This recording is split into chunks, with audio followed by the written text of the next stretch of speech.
శ్రీమాత్రే నమః. కింద జన్మలో మనం ఏదో చేసుకుని ఉంటాము, అందుకే ఈ జన్మలో మనం అనుభవిస్తున్నాము అని అంటారు కదండి. మరి కింద జన్మలో చేసుకున్నది ఇప్పుడు అనుభవిస్తే, ఇప్పుడు జన్మలో చేసుకున్నది మరు జన్మలో అనుభవిస్తే, మరి మనం ఏం చేస్తాము అనేది తెలియదు కదండి. ఇంతేనా జీవితం అంటేను అంటారు. కానీ కొన్ని కర్మలు మాత్రం మనం ఈ జన్మలోనే అనుభవిస్తాం. ఈ జన్మలోనే ఖచ్చితంగా అనుభవించి తీరాలి.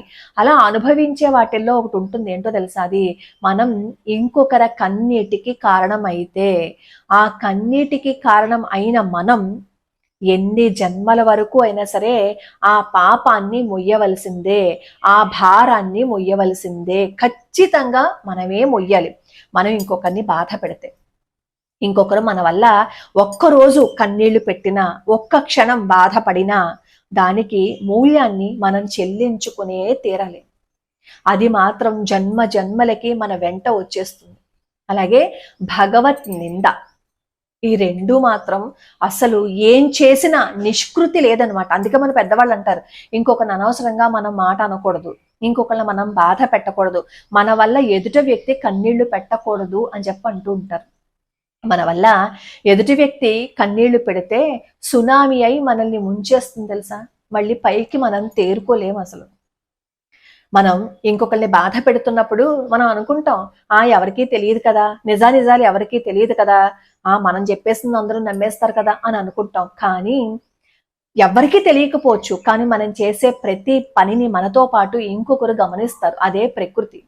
మనం చేసిన ప్రతి పనిని ప్రకృతి రికార్డ్ చేసుకుంటుంది.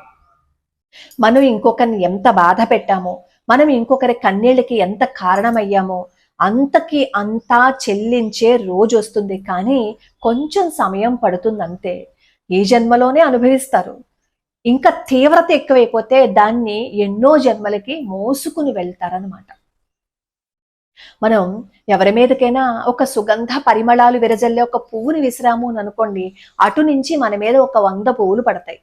ఆ పరిమళాన్ని మనం కూడా అనుభవిస్తాం. మనం ఎదుటి వ్యక్తి మీద ఒక రాయి విసిరేసి వాళ్ళ నొప్పికి మనం కారణమైతే, అటు నుంచి కర్మ కూడా మన మీద 100 రాళ్ళు విసిరేస్తుంది. ఎవరికైనా మతిమరుపు ఉంటుందేమో కానీ కర్మకి మాత్రం మతిమరుపు ఉండదు. దానిని అనుభవించే తీరాలి. మాండవ్య మహాముని కథ అందరికీ తెలిసే ఉంటుంది కదా. ఒకరోజు మాండవ్య మహాముని మౌనవ్రతంలో ఉంటారు. ఆయన మహా తపస్వి. ఆయన సరే, కొంతమంది దొంగలు రాజాస్థానాన్ని కొల్లగొట్టేసి అటువైపుగా వస్తారనమాట. వచ్చి అటు ఇటు చూసి ఎక్కడ దాక్కోలో తెలియక ఈ మాండవ్య మహాముని ఆశ్రమంలో చొరబడతారు. వీళ్ళని తరుముకుంటూ రక్షక భటులు కూడా వస్తారు. ఈ రక్షక భటులు ఏమో మాండవ్య మహాముని అడుగుతారనమాట, ఇటుగా దొంగలు వచ్చారా అని. మాండవ్య మహాముని సమాధానం చెప్పరు, ఎందుకంటే మౌనవ్రతంలో ఉన్నారు కాబట్టి. అప్పుడు ఈ రక్షక భటులంతా వెతికితేనేమో ఆశ్రమంలో ఈ ఆ దొంగలు కొట్టేసిన ఆ సొమ్ము దొరుకుతుంది. అప్పుడు రక్షక భటులు ఏం చేస్తారంటే, నువ్వు దొంగల్ని దాచిపెట్టావని చెప్పి దొంగల్ని, మాండవ్య మహామునిని రాజ ఆస్థానానికి తీసుకువెళ్తారు. రాజు ఏం చేస్తాడు అంటే, దొంగలతో పాటుగా మాండవ్య మహామునికి కూడా కొరత వేస్తారనమాట. అంటే బాగా సూదిగా ఉన్న సోలం మీద కూర్చోబెడతారు. ఎంత బాధ ఉంటుంది చెప్పండి అలాంటి సోలం మీద కూర్చోవటం. అయితే మిగిలిన దొంగల ప్రాణాలు పోయాయి కానీ ఈ మాండవ్య మహాముని ప్రాణాలు మాత్రం పోలేదు. కానీ కొరత వేసినందుకు గాను ఆ నొప్పి మాత్రం మాండవ్య మహామునికి ఉంది. అక్కడ రక్షక భటులు చెప్తారు, మనం కొరత వేసినా ఆ ఋషికి ఏం కాలేదు, ఆయన తపస్సు చేసుకుంటున్నారని చెప్తే రాజు వచ్చి చూసేసరికి మాండవ్య మహాముని చాలా ప్రశాంతంగా కనబడతారు. అప్పుడు తను చేసిన తప్పుని తెలుసుకుని మాండవ్య మహామునికి ఆ శిక్షని రద్దు చేస్తారు. అప్పుడు చిన్న సోలం ములుకుంటుంది కదా, అది ఉండిపోతుంది అనమాట. అందుకే ఆయన్ని అణిమాండవ్యుడు అని చెప్పి పిలుస్తారు. తపశ్శక్తి వల్ల ఈయన ప్రాణాలు పోలేదు, కానీ కొరత వేయడం వల్ల ఆయనకి కాస్త బాధ కలిగింది. సరే, ఈయన మహా తపస్వి కదా, యమధర్మరాజు దగ్గరికి వెళ్తారు. నేనేం తప్పు చేశాను, నేను ఎవరిని బాధ పెట్టలేదు కదా, నేను తెలిసి ఎవరికి ఏం బాధ పెట్టించలేదు కదా, నేనేం పాపం చేయలేదు కదా అంటే, అప్పుడు యమధర్మరాజు చెప్తారనమాట, నువ్వు ఒక తూనిగకి చిన్న వయసులో ఉన్నప్పుడు వెనకాల ఇంత ముళ్ళు కట్టి దారం కట్టి ఎగరవేశావు, అది చాలా బాధపడింది, ఆ పాపమే నీతో పాటు వచ్చింది అంటే అప్పుడు మాండవ్య మహాముని అంటారనమాట, అప్పుడు నేను తెలియక చేశాను చిన్న వయసులో చేసిన తప్పుకు నేను కాదు కదా ఫలితాన్ని అనిపించవలసింది, అది తెలిసి కూడా నువ్వు నాకు శిక్ష వేశావు కాబట్టి నీకు కూడా శాపం ఇస్తున్నాను, నువ్వు భూలోకంలో జన్మిస్తావు అని చెప్పి మాండవ్య మహాముని యమధర్మరాజుకి ప్రతి శాపాన్ని ఇస్తారు. అలా యమధర్మరాజు విదురుడుగా మళ్ళీ పుట్టారనమాట.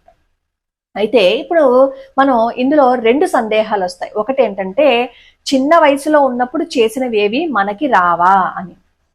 చిన్న వయసులో చేసిన మాండవ్య మహాముని అనుభవించారు కదా, కానీ ఆయన తపశ్శక్తి వల్ల ఆయన అనుభవించలేదు. చిన్న వయసులో చేస్తే ఇద్దరు అనుభవిస్తారు, తల్లిదండ్రులు అనుభవించాలి, అలాగే తప్పు చేసిన వాళ్ళు కూడా అనుభవించాలి. అందుకే చిన్నప్పటి నుంచి పిల్లలకి మనం నేర్పాల్సింది ఏంటంటే తప్పు చేయకూడదు, మన వల్ల ఇంకొకరు బాధపడకూడదు అని. ఇప్పుడు మాండవ్య మహాముని చేసిన తప్పు నేను కాదు కదా అనుభవించవలసింది, చిన్నప్పుడే చేశాను కదా, నా తల్లిదండ్రులు కదా అనుభవించవలసింది, నేనెందుకు ఆ ఫలితాన్ని అనుభవించాలని అక్కడ అడిగారు కదా.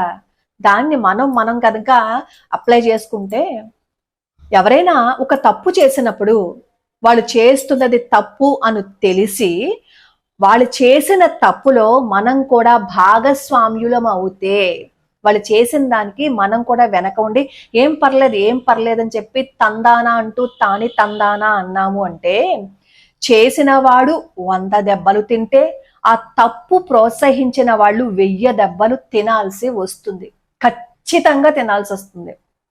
కాకపోతే ఆ రోజు అప్పటికి ఆ సమయానికి మనకి ఏ ఫలితాన్ని చూపించకపోవచ్చు, ఏ బాధ మనం పడకపోవచ్చు, కానీ అండర్లైన్ అనమాట, నువ్వు ప్రోత్సహిస్తే నీకు కూడా ఆ పాపం చుట్టుకుంటుంది, ఆ తప్పులో నీకు భాగస్వామ్యం ఉంటే నువ్వు కూడా దాన్ని అనుభవించే తీరాలి, అందులో నో డౌట్ ఎట్ ఆల్ అనమాట. అందుకే మనం ముఖ్యంగా తెలిసి అసలు ఎవరిని బాధ పెట్టకూడదు. మన వల్ల తెలియకుండా బాధపడ్డారు అని అనుకోండి, దానికి కూడా మనం అనుభవిస్తాం, కాకపోతే దాని ఇంటెన్సిటీ కొంచెం తక్కువగా ఉంటుంది. కానీ తెలిసి తెలిసి తెలిసి తెలిసి అనవసరంగా మనం ప్రోత్సహించిన, తప్పు చేసిన కొన్ని 100 రెట్లు ఫలితాన్ని అనుభవించాలి.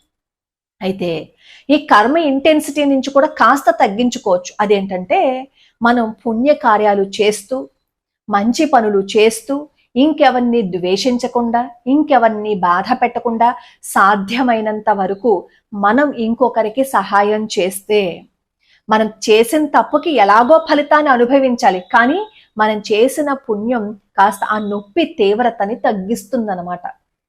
అది కాబట్టి తెలిసి తెలిసి ఎవరిని బాధ పెట్టే ప్రయత్నం చేయకండి. అన్నీ చేసేసిన తర్వాత నేనేం చేశాను అని ఏడిస్తే ఏం లాభం లేదు. చేసిందంతా మనం చేసేసిన తర్వాత నేనేం చేశాను అని ఏడిస్తే ఎవ్వడూ మనల్ని రక్షించడు. మనల్ని ఒక తప్పు చేయడానికి ప్రోత్సహించిన వాడు బాధపడతాడు, మనం కూడా ఏడవలసిందే. మన బాధని మనమే అనుభవించాలి. మన బాధని ఎవ్వడూ అనుభవించడు, ఎవ్వరూ పంచుకోడు. దశరథ మహారాజు ఏం చేస్తారు, ఆయనకి తెలియకుండా శ్రవణ కుమారుడి మీద బాణం వేస్తారు కదా, అప్పుడు ప్రాణాలు పోతాయి. అప్పుడు శ్రవణ కుమారుడి తల్లిదండ్రులు శాపం ఇస్తారా లేదా, నువ్వు కూడా పుత్ర శోకంతోనే మరణిస్తావు అని. తెలియక చేసిన తప్పుకే ఫలితాన్ని అనుభవిస్తే, తెలిసి చేసిన తప్పుకి ఆ ఫలితం, ఆ తీవ్రత ఎంత దారుణంగా ఉంటుంది అంటే, ఆ రోజు మనల్ని ఎవ్వడూ కాపాడలేడు.